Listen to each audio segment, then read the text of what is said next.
ওরে বাবা, 4,000 টাকা একটা ফ্যানের দাম? আমার মতো গরিব মানুষ এত টাকা দিয়ে কিভাবে কিনবো বাবা? ঠিক আছে চাচা, আপনার যদি টাকা শর্ট থাকে তাহলে আপনি টাকা ম্যানেজ করে পরে আসেন, টাকাটা ম্যানেজ করে নিয়ে আসেন। আর 4,000 টাকার নিচে ফ্যান কিনলে সেই ফ্যান ভালো হবে না, তাই আপনি এই ফ্যানটা নেন, আপনার জন্য ভালো হবে। আল্লাহ, এত দাম দিয়ে ফ্যান কেনার মতো টাকা তো আমার কাছে নাই। গরমে ফ্যান ছাড়া থাকতে পারতেছি না। নাতিরাও ফ্যান কিনতে বলতেছে, যে করে হোক ফ্যান একটা নিতেই হবে আমার। বুঝলাম না এই চাচা এত কিভাবে, চিন্তা করেন না চাচা, আপনার কাছ থেকে আমি কম রাখবানে। আচ্ছা বাবা, টাকা ম্যানেজ করে আমি সন্ধ্যার সময় আসবো না। আচ্ছা ঠিক আছে, তাহলে আপনি সন্ধ্যের দিকে আসেন, যতটুকু পারি কম রাখার চেষ্টা করব। ঠিক আছে চাচা? ঠিক আছে বাবা, আমি সন্ধ্যের দিকে আসবো না। আচ্ছা ঠিক আছে।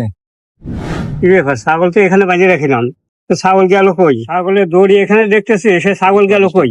দাদা, ছাগল তো ওই পাশে বান্ধা আছে। ও, ওই পাশে বান্দা রয়েছে? হ্যাঁ। আর আমি ছাগল খেতে পারছি না, দাঁড়া আমি দেখে আসি ছাগলটা কোথায় আছে। এই তো এই তো এই তো আমার ছাগল এখানে বান্ধা রয়েছে। আরে এই ছাগলটা আমি কত কষ্ট করে বড় করছি, আর এখন এই ছাগলটা